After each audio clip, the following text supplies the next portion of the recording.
The most important thing for a teacher, certainly at the primary school, is they have to love the children. You take your own Quran. In the first two separas, it keeps on telling you, Pura tolo. What does it mean? Be fair, be honest. Bismillahirrahmanirrahim. Assalamu alaikum. In this episode of Conversations with Syed Babar Ali, today we are with Babar Sahab, and our focus would be on an important but much underexplored and neglected topic, particularly in Pakistani educational, academic and workplace context, which is ethical leadership. My name is Jawad Syed. I'm a professor of organizational behavior and leadership at the Suleiman Dawood School of Business at LUMS, and with me the co-panelist is this is the Dr. Zahoor Hasan, been at LUMS for 35 years, currently a professor emeritus in the business school, and I've seen Babar Sahab operate in a certain way all these years, and this is something, this area has been very close to his heart, so I think we are trying to take this opportunity to explore his ideas and learn from his experiences. Thank you very much, Babar Sahab. So Babar Sahab, our first question to you would be that how do you define ethics, and can you give us some examples of ethics and your definition of ethics? Ethics is your general behavior, how you conduct yourself and how truthful you are, how open you are, how you're not hiding anything. You have no other agenda except conveying what you want. Links. I think that would be one of the ethical issues that I would define. Thank you. Are there any examples which come to your mind? Well, leadership, he doesn't have to say anything about ethics. It's his general conduct. The way he behaves, the way he interacts with people, the way he conducts himself, especially people who are of a lower strata than him. Certainly, how he respects his colleagues, not only his colleagues, but people who are maybe many steps below him. A leader is not announced as a leader. He becomes a leader because everybody believes that he is superior to them in his thinking and his behavior. He doesn't have to act. He has to be natural. And that is, I mean, the best example that one can cite is of Mr. Jinnah. He conducted himself impeccably. He didn't sort of claim to be a leader. He said, I'm just your advocate. I'm trying to plead your case to the general public, to the British, to the general, to the world, that the Muslims of India require or need their rightful place in society. And people respected him, they accepted him as a leader because they knew that they could trust him. He wouldn't let them down, he wouldn't sell them. He was not for sale. Even 70 years after he passed away, people still revere his memory, and there's been nobody like him. So Babar Sahab, here comes a question which I'm sure Dr. Zahoor also has his reflections on this, that you very rightly pointed out that in the 70 years we unfortunately did not have any precedence of Quaid-e-Azam Muhammad Ali Jinnah. What could be the possible explanation that why are we so ethical leader starved in Pakistani context?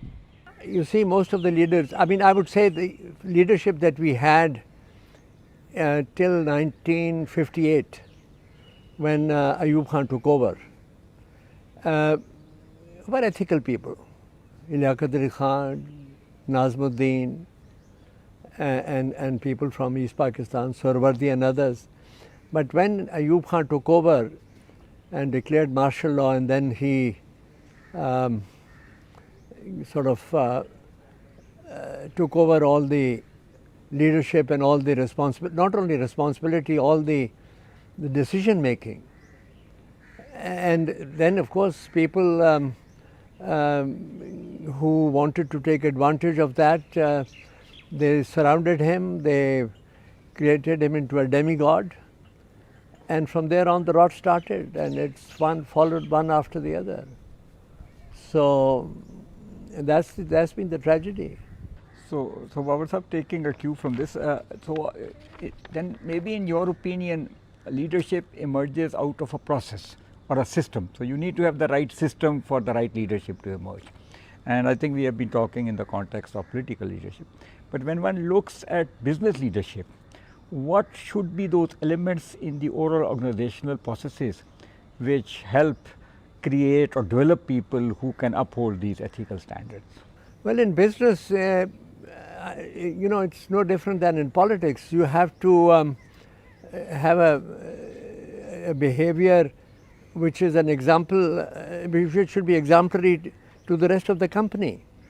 I mean, he has to treat his colleagues, irrespective of whether he's a blue collar worker or a white collar worker, he should treat him with respect, he should listen to him, he should spend time to develop the people that work with him.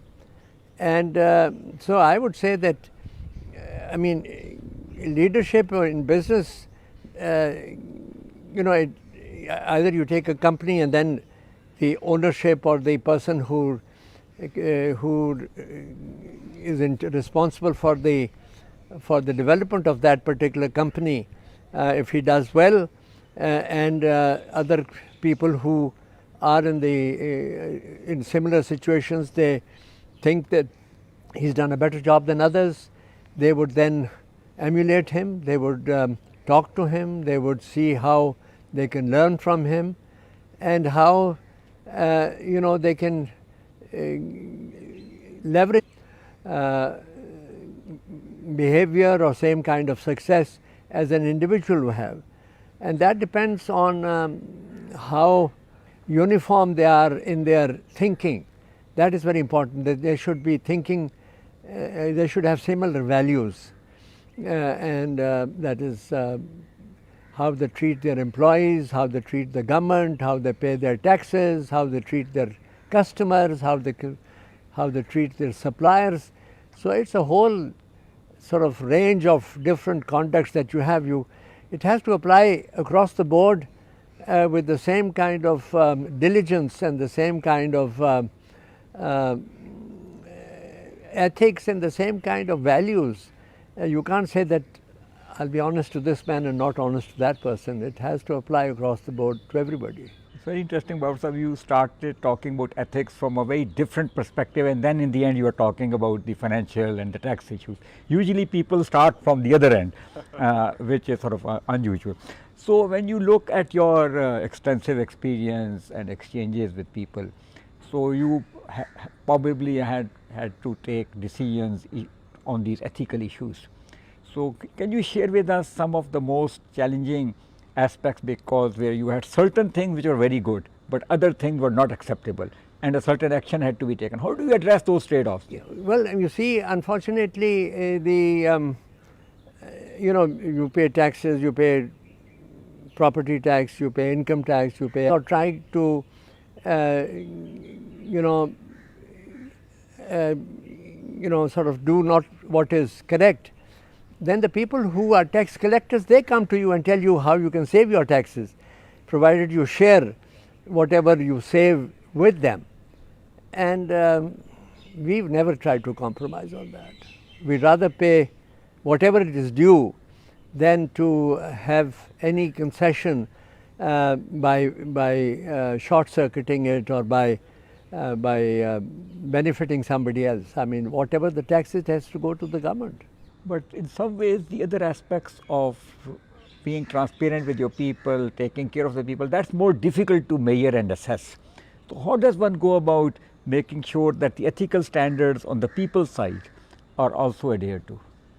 Well, I mean, if the people who are working for you, they have to march to the same tune. There is no question of anybody trying to work in a different way.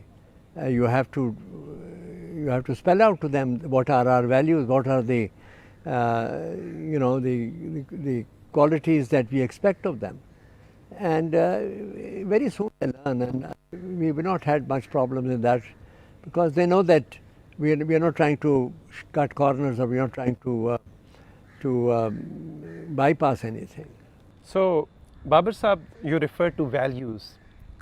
So, where are these values coming from? So, for example, there are many leaders in Pakistan in the business context, in the academic context, in the political and the economic context.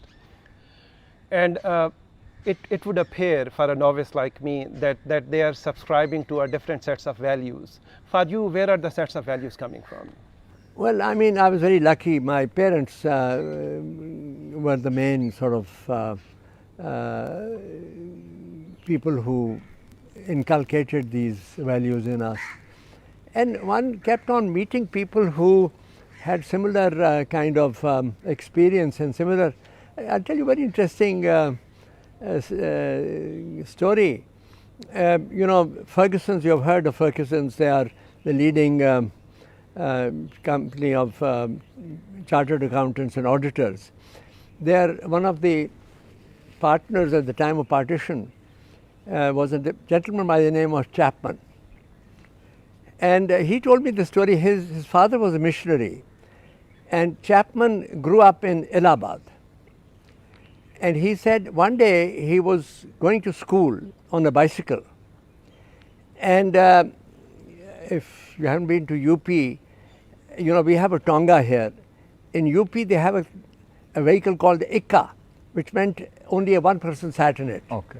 It was a single person, and he was hanging on to the Ikka while he was bicycling. His father saw it. When he came home, he said, "Why were you hanging on to that Ikka? Did you pay the fare?" I mean, this was the something that he narrated to me to sort of warn me as a young person. I was maybe 25 or 26 years old, starting a business. He said, this is what his father told me. And I can tell you, I used to play polo at that time. And he had his representative here in Lahore who was doing our audits. And he sent him a message, make sure that Mr. Babar Ali's polo expenses are not being charged to the company. These are things that we weren't doing it, but he was very vigilant. And this is how you keep on learning from people that you interact with. So it would appear that, at least for the gentleman that you referred to from Ferguson, that at least some of those values were coming from, probably from the missionary background. His father, and of course, I mean, these auditors are supposed to be, they are supposed to read out the Riot Act to everybody who they audit. They used to. I don't know whether they do it today or not. So could then we also construe that religion could also be one source of value? Oh, absolutely, absolutely. I mean, you take your own Quran. In the first two separas, it keeps on telling you, Pura Tolo. What does it mean? Be fair. Be honest. I mean, people are putting a premium on learning surats and learning, being a hafiz without understanding what they are reciting. Quran is full of things which, if one were to practice, there'd be no problem in this world on ethics. It keeps on guiding you. It tells you that even if it's your brother or your son, if you are in a position, if they do wrong, you have to give a verdict against them. So given that we have this huge reservoir of understanding and guidance through Holy Quran, and of course through the seerat of our sort of prophet and other religious personalities, but still at the society level, at least I have this feeling that we are moving away from these norms rather than actually improving ourselves. So what could be the underlying reasons for this? Well, the whole system is so corrupt. You know, when it comes to elections, you keep on buying votes at all levels. When when it comes to the voting at the Senate level, so it's everywhere. Everywhere, round the clock. I mean, it's rotten to the core. So if we have to focus on improving this, then maybe one has to start with the younger people. Where should we start? I mean, to address this issue. I think you need to get leadership that will not tolerate it. Okay, and again the question is, the leadership will come from the system. Yeah, but I mean, so that's the difficult one. That's the difficult one, you see. Yeah, look at your own prophet. He came from the system. Everything was wrong among the Arab society. Yeah. And he challenged the system. He challenged everything, and he practiced it. And he actually converted people on the strength of his character, basically. Yeah. Right. So if one were to look at our current situation, there is a general feeling that on the ethical standard or these standards, we are far from where we need to be, especially if we look at many other societies. And a lot of people say that this is one reason why we are in our current state of affairs. So one option is to hope that we'll get the right leader or try to get the right leader. But people like us who are involved in education or involved in developing people, what would be your advice as to how we could actually? Well, I mean, take it to the classroom. I've been, associated with Asian College. I've been talking to the principal. He being an Australian, he doesn't understand what I'm trying to convey to him. I said, start at the junior school. Get the kids out of this habit of looking for grades. Their mothers come in arguing about marks. Abolish the grading system, even abolish examinations in junior school. After every year, you promote them to the next class. Yeah, and give an overall assessment guidance in terms of and it should start at the school level. But when they come to the college here, to the university, it's your job. Spend 5 minutes every day in the classroom telling your students that, they keep on asking me, what do you expect of a LUMS graduate? I said, only one thing, he'll never tell a lie. But maybe the best vehicle that we have available are the instructors or the teachers at different levels, because they have to exemplify this behavior. So maybe one should start at that level rather than the students, because unless I mean, each teacher has to be exemplary in his own behavior and in his own conduct.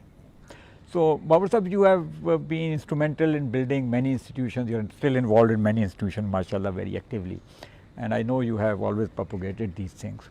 But can you share some of the things that you have done to make sure that these institutions operate in an ethical way and the leadership in these institutions is ethical, so that others can also maybe take some guidance from your approach?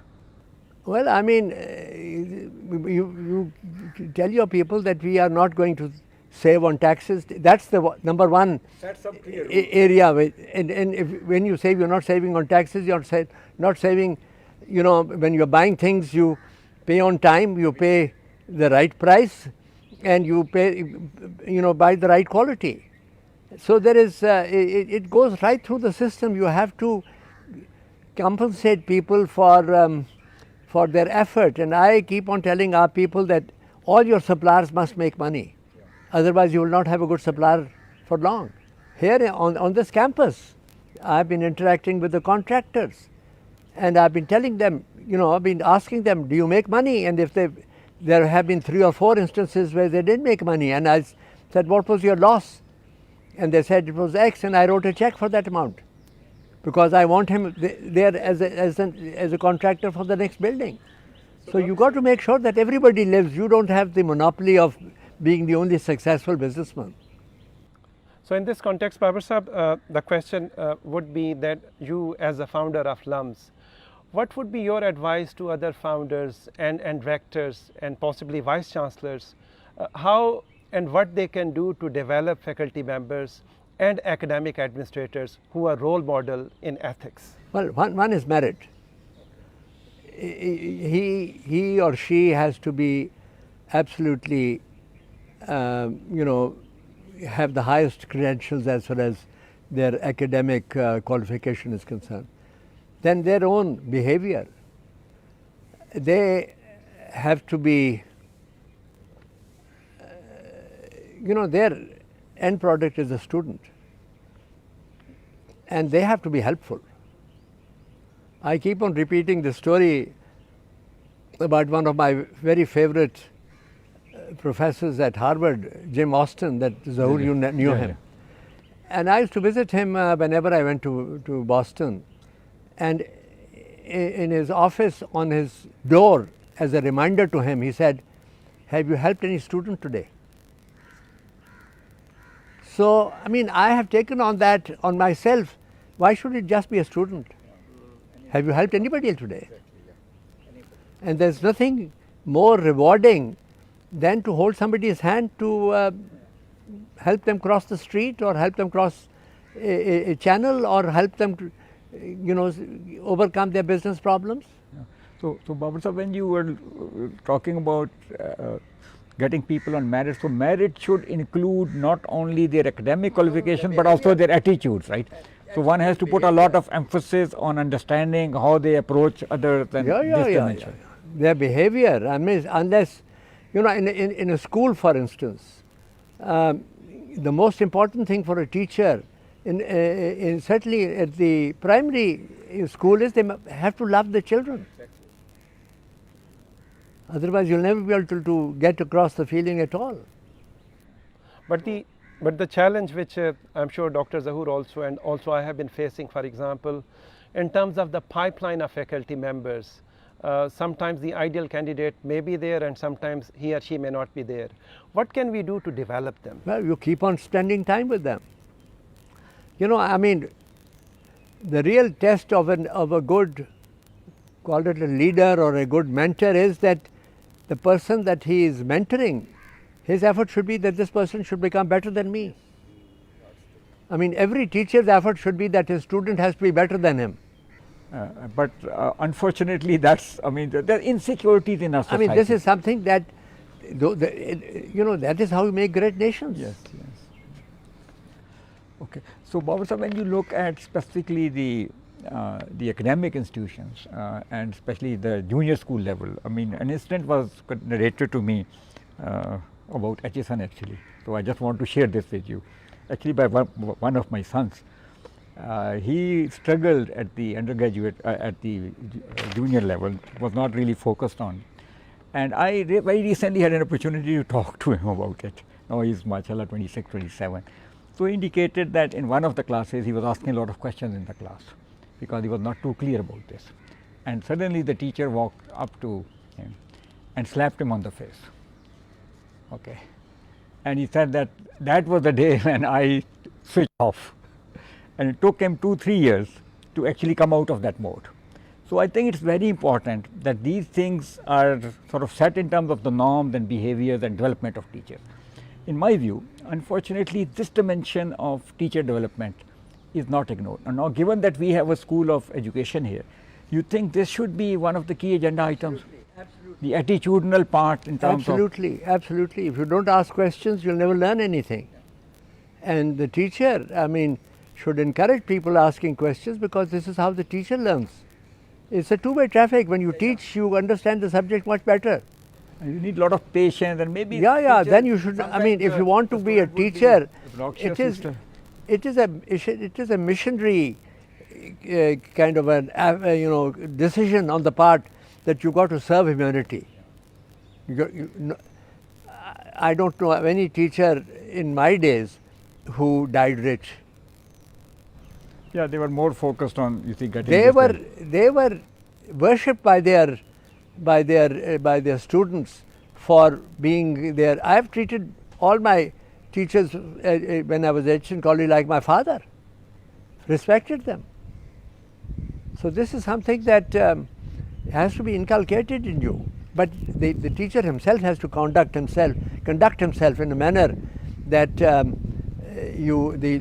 student feels that ultimately feels it is in their interest. I've seen many times how I was treated harshly, but it was in the long run, it was in my interest. No, again, and one also recalls that teachers who would cane you when you were talking in the class, but you always understood the reason behind that, and you appreciated that, at least later on, if not at that time. I've been very fortunate in having the teachers who took me under their wings. I failed in my English paper in my senior Cambridge, but I did so well in the other subjects. I got 2 gold medals at Hasan College, my senior Cambridge. And Cambridge then gave me a compensated failure. Okay. They said his English is not good, but his other subjects are great, and we'll give him a certificate. And then when I went for HSC, I was very lucky. I had a teacher who is no longer alive. Is Victor Kiernan, who translated Faz and Iqbal. You may have seen him. He took me under his wings, and in 2 years, sort of, my English was as good as anybody else's in the class. Ji, so Babar sir, within the educational context again, you expressed your desire to me and also to other colleagues here at LUMS that you would like to see uninvigilated exams at LUMS. I'm still after it. Yeah, we understand that and we appreciate this. But somehow or the other faculty members here and we have not been able to implement it. What could be the possible explanation from your perspective? They don't have confidence in their own self or in their students. What could be done to achieve that goal, that we have this trust in our students, that we can leave them uninvigilated? Set an example. SSC is a school where I have more leverage than anywhere else, and the dean there said we are going to do it this year. I said, forget about the rest of the schools. We used to do this in our business school, if you recall, earlier days. And even some of us, most recently in my last class that I taught, they said that, okay, we'll have cameras and all that. So I don't want cameras. No. I just want the student to sign an honest statement stating that I have not received any help or provided any help from anyone. That's good enough for me. And it worked out fine. We don't have any at issue. your own university, Stanford. Yeah, that's the you honor have a code. code. Honor code, right? That's the way it works. No, you see, many of these things are related to dimensions which are very complex in terms of the approach of the instructor, the norms of the society, the pressures of the parents in terms of the grades, as we understand. So, in order to move in a certain direction, you have to start somewhere. What is your view on this perspective that maybe the starting point should be to change the reference point? It does not matter whether you got an higher grade or a lower grade. It is what you have learned which is important. You think that's the approach and then all these other things hopefully will go in the background. Ultimately, that is what counts in real life. Nobody ever looks at the gold medal of a person when he's hiring him or when he's promoting him or the grade that he's got. There's only one question you ask. I've had the opportunity of appointing many managing directors in different companies. Only one question: is he honest? Mm-hmm. Yeah, many other things are sort of taken for granted that he'll know his job and That's the only one. So this is something I keep on drilling it when I get an opportunity to talk to the students, that this is something which is 100% in your control. I have seen in life, from my school days, because I've not kept track of the students graduating here with 10 medals around their neck at the time of the convocation, as to what happens to them later in life. At Hasan College, I remember people, getting X number of A's or B and C. Where were they in later life? Nowhere. Was there any single or more than single experience in your life which you considered a single major ethical challenge where you were faced with a trade-off? No, luckily, because I won't dabble in anything otherwise, but I've seen people who were, I give you one example. My closest friend at Hasan College was Harcharan Singh, he was a Sikh. And in around 1941, 41, there was this Quit India movement started by the Congress for the British to leave. And Mahatma Gandhi went on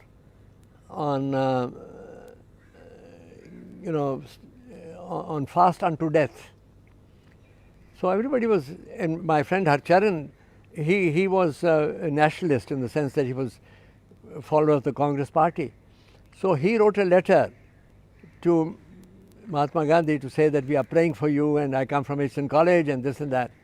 And that of course was intercepted by the intelligence agency, and they sent it back to the principal. He said Hson College is supposed to educate people who are loyal to the British, and here is a student who has written a letter to somebody who wants the British to leave. So Mr. Barry, who was the principal, called Harcharan and said, Sonny, did you write any letter to any politician? He said, yes sir. What did you write? So he narrated exactly. He said, you know, you are studying, there will be plenty of time for you to get into politics later on. While you are here, you just concentrate on your studies. He did that. So it was all forgotten. Harcharan partition took place. Harcharan went, was belonging to Firozpur, which was on the other side. He went into politics. He became a minister. And the first time he went to his village as a minister, the local sub-inspector of police, Thanedar, came to salam him. And he brought a file that was in the Thana.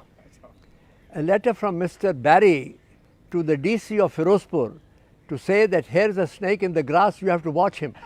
So he did. This is the kind of vigilance that the British had even on students at Hson College. They wanted to make sure that they are. But look at Harcharan, his honesty. He never apologized to Mr. Barry. He said, I wrote to him because I revere Mr. Gandhi. Yeah. You see, when we teach different things, I mean, just taking a cue from this question, we do not go into the character aspects of individuals. We just narrate the facts.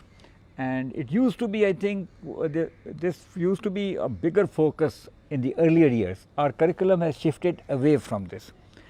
We have used to have small stories which emphasize the character aspect. Hikayat used to right, be and I think, and I still remember some of those things which come back to you. How different people treated other people, how they were kind to other people.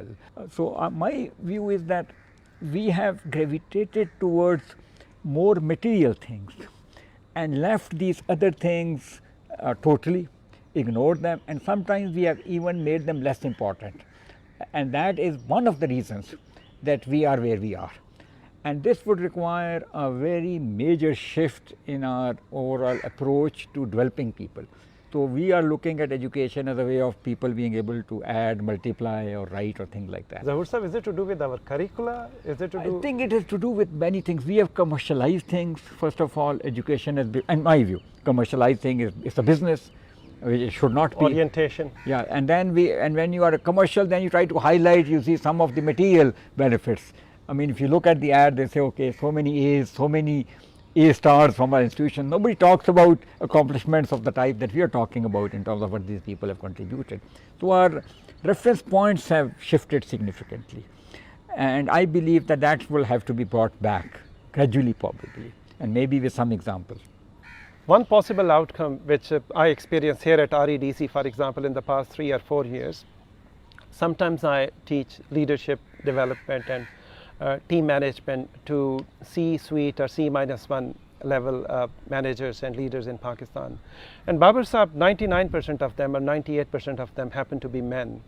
So is that to do with our system in which women do not have equal opportunity? Yeah, I think there has been a general bias against hiring of women, but it's now turning around. One of the things that I would suggest at the REDC, you teach Sadi.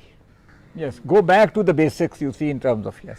I mean, I spent 9 years at Hson College, and the only thing I remember is Sadi, which was a minor subject that I studied. He tells you everything in life. Philosophy, wisdom, giving, piety. Yeah, those are the things which are totally out of our curriculum. I think there should be at all levels. A lesson on Sadi. Yeah, and part of the leadership. At all levels. Yeah. So again, coming back to the business side, the same challenges are there in business organizations. That how do you develop people? How do you establish those norms? So you have been instrumental in creating large organizations, helping them grow and develop. To what extent you think, if you had to do it all over again on the ethical dimension, what would you do differently to make sure that ethical model that you have in mind is reinforced and maybe enhanced in these organizations? I won't do anything different. So I it's mean, the same thing. While I was, for instance, the Fertilizer Corporation, I can tell you a very interesting kind of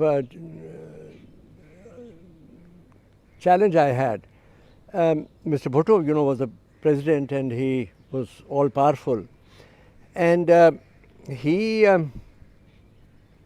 was very friendly with a Greek businessman who settled in Paris by the name of Andrei Moussopoulos.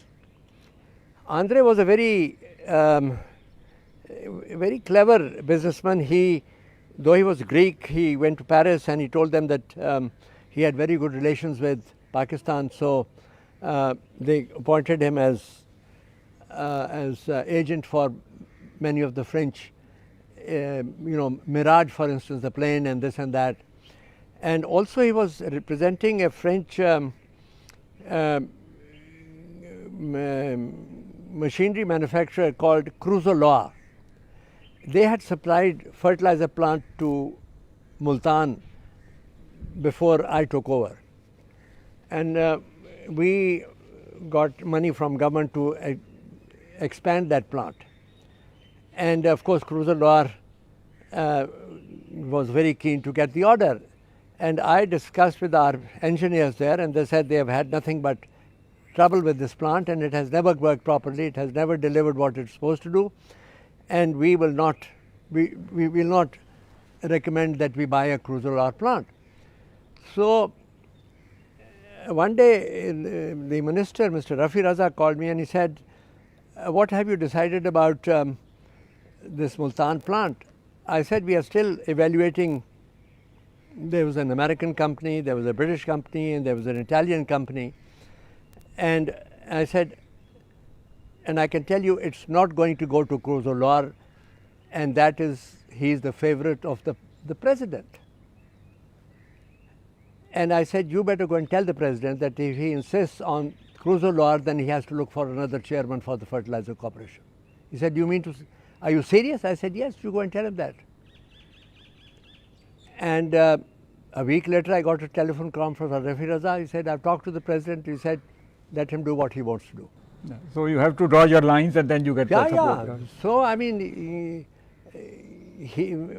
so I didn't hesitate to tell them on their face what was the right thing. Even in a meeting with Mr. Bhutto, I mean, there was one meeting, where all the chairmen were sitting there, and the head of PIDC said, each one wanted to win favor with Mr. Bhutto. He said, we are looking at a paper mill and we are looking at Ladkan as a location. And he said, who's going to decide? He said, Dr. Ahmad Shahnawaz, who was head of the design corporation, he was PhD from MIT.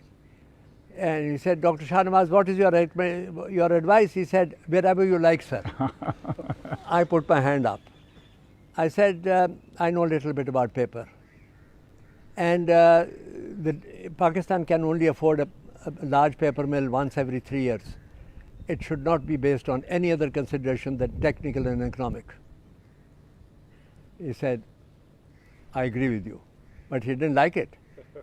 Some years later, Rafi Raza told me, he said, Mr. Bhutto asked him, he said, and how's that clever man Babar really doing? But he did notice we picked up the idea at least. Yeah, at least one has to give the acknowledgement. I mean, the merits do hold in the end. Not my department, not anything, but I knew little about paper because I'd set up a paper mill. Yeah. And this was country's money. So you stick your neck out and say, this will not happen. Is there a price of being ethical? Whatever the price is too little. Did you ever have to pay a price? No. I mean, I didn't want the job. They wanted me. That's always a good feeling. I mean, when you know that, okay, you can walk away from this without any reason. So then you can do the things that... Yeah, but I mean, you should walk away from any job. Yeah, exactly, at any level. How far could one go, or how far should one go in being ethical? Totally. All the way. If you start compromising, then there is no limit. But this is something which is not that well understood in my view. Would you agree with that? Most of the people look at this as a trade-off, as an, and that's where the problem starts. Then they'll keep on Compromising. fighting their own conscience the rest of their lives. Yeah. They justify it, unfortunately. They rationalize it through their, Just for outside. Inside, अगर ज़मीर है तो it will keep on pricking you. If you have a conscience. So again, this whole area is such an important area, being ethical and looking at all these things. And what I am taking away from this interaction is that it all starts with how you behave with people around you, whether it is your students, whether it's people who are working with you, and whether they are your superiors. You need to maintain a certain decorum across all the dimensions. And if you do that, then you can always prosper. So if I am, say, a teacher at the junior school level, what would be your advice in terms of what would be the 2 or 3 things that I should always keep in mind? And if I am a vice chancellor of a university, would the advice be same or different? Well, let everybody feel that you have a concern for the people you are working with. Care. With the kids, it's love. With at the university level, it is respect for your colleagues in the faculty, respect for the students. You should be totally available to the students. I mean, in the last 70 years that I have worked, I've never had anybody sort of make an appointment for me. They just open the door and walk in. Being available all the time. Yeah. If they see somebody else talking to me, then they wait outside and then come back. Yeah. But unfortunately, this is not the norm anymore. So, and if I were to take the liberty, say, things have gradually, especially when institutions become larger, they tend to move in the other direction. So how does one overcome this tendency? I mean, you lose your, you think that the larger the organization, the more important you are. Yes, that illusion. You referred to role models, sir, and you referred to Jinnah, and I reckon that Jinnah could be one of your role models. Do you have any other role models in terms of ethics? No, I mean, Churchill, for instance. You know, Churchill led the British to victory, but he was thrown out. And if you know the British system, you know, he was given the highest title called the Order of the Garter, which he declined. And somebody asked him, he said, why did you decline? He said, what will I do with the garter when the nation has given me the boot? You know, I mean, he was somebody who realized, oh, he was totally, you know, very undesirable as far as India was concerned. He was very unsavory about India. But as a human being, the way he conducted himself with the British society, he was absolutely superb.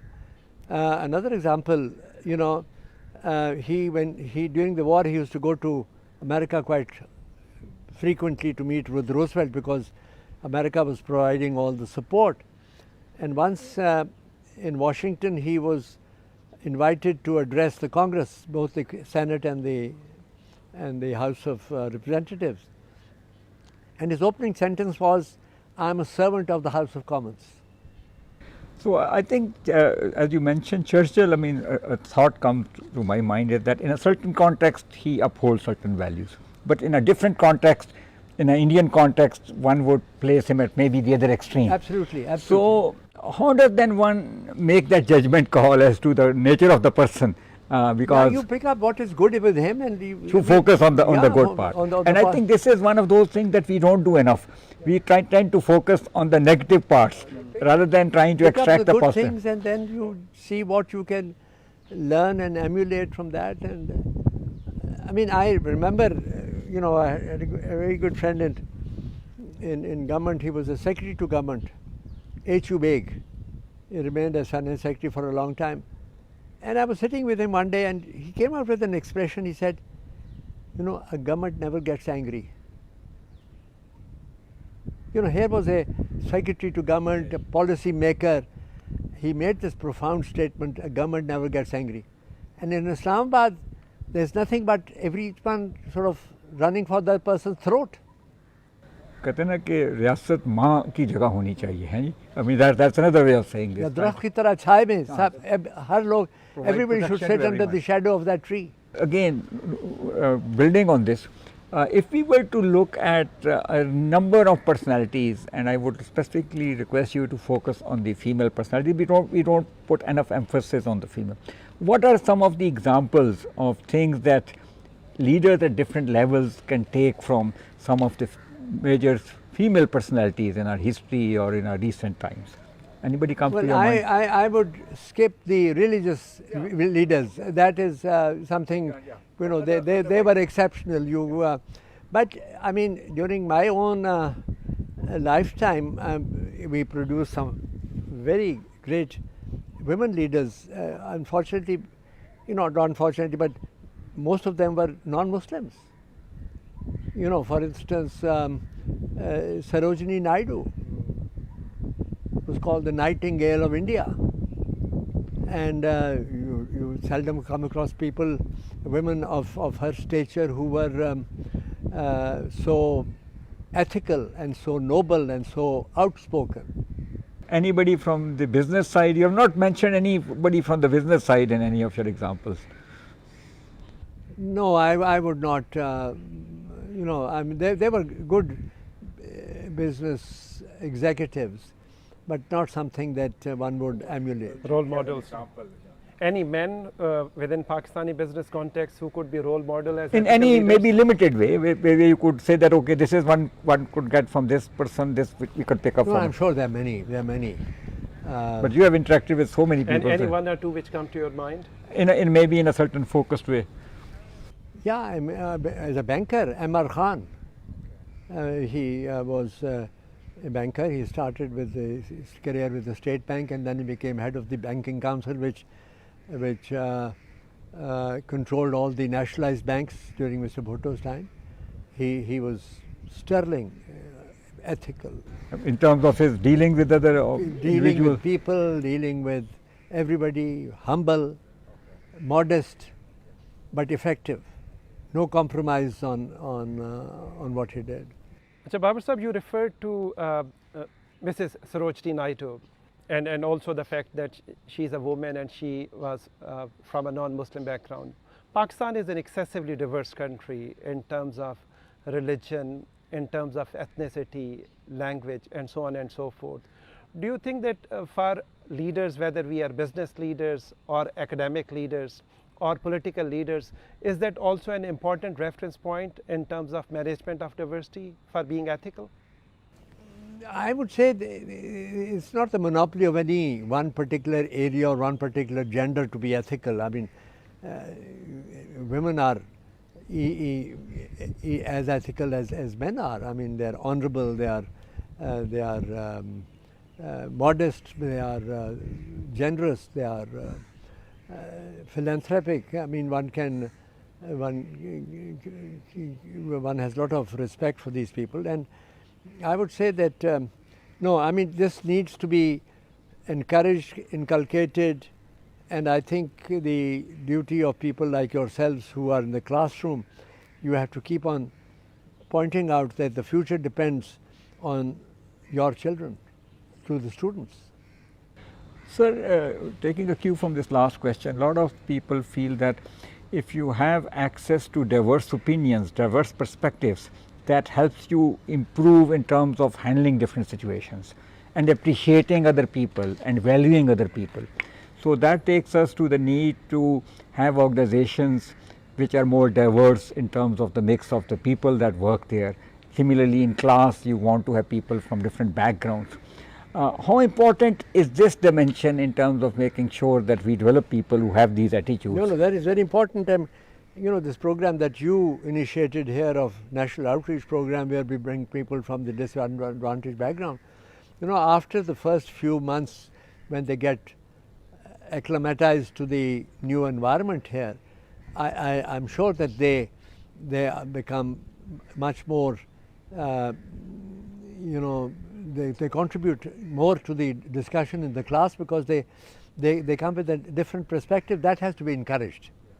that, and both boys and girls. And I have met many of them from different parts of the country, and they are second to none in their general value system, their ethics, their behavior, their commitment to the country, to their families. One of their biggest, I think, plus point is that they are much more loyal to their family background than people who are more affluent. They are much more appreciative of what they have rather than what they don't have. And they want to share it. Exactly.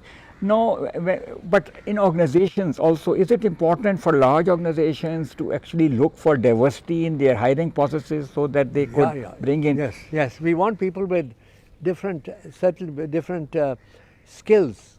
An accountant or a finance person or a production person or an HR person. We want to encourage people with different skills, and also coming from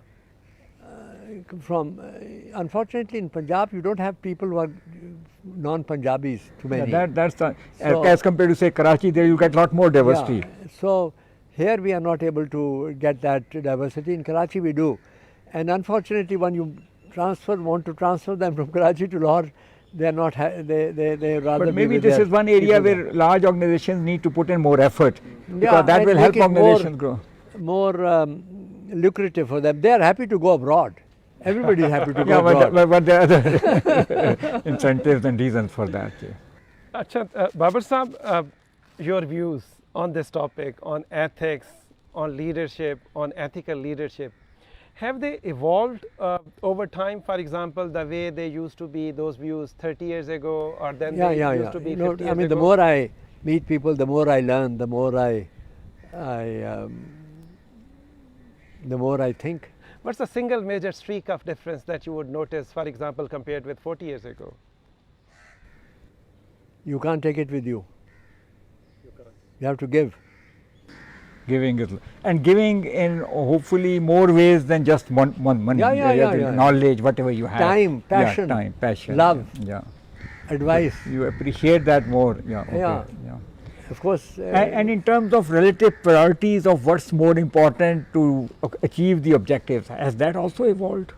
Well, give it where it has a multiplying factor. Education. Education, you think, is much more important than you probably realize. With infinity. Yeah, okay. Health is the other. Yeah, okay. Just one more question, just to perhaps reinforce and clarify to myself. If you, based on your, mashallah, very rich experience of life, personal life, as well as social and professional life, if you were to identify right now 2 or 3 main vices or unethical issues facing Pakistani society, what would be those 2 or 3 issues? Only one issue: truth. Truth. So the lack of truth is something which has to be in everything. And I think this is such a simple and a powerful thing. And when I have been talking to some people who are going through education on religious side, I said, you talk about the basis on which the religion of Islam got propagated. It was those 2 aspects of Hazrat's character, Sadiq or Amin, right? So if you just focus on word, that is truth. Yeah, right. Exactly. Which captures it. Which captures it. And if you do that, then everything else follows from there. It's so simple but so difficult to do actually. Thank you Ji for your time. I hope this was useful.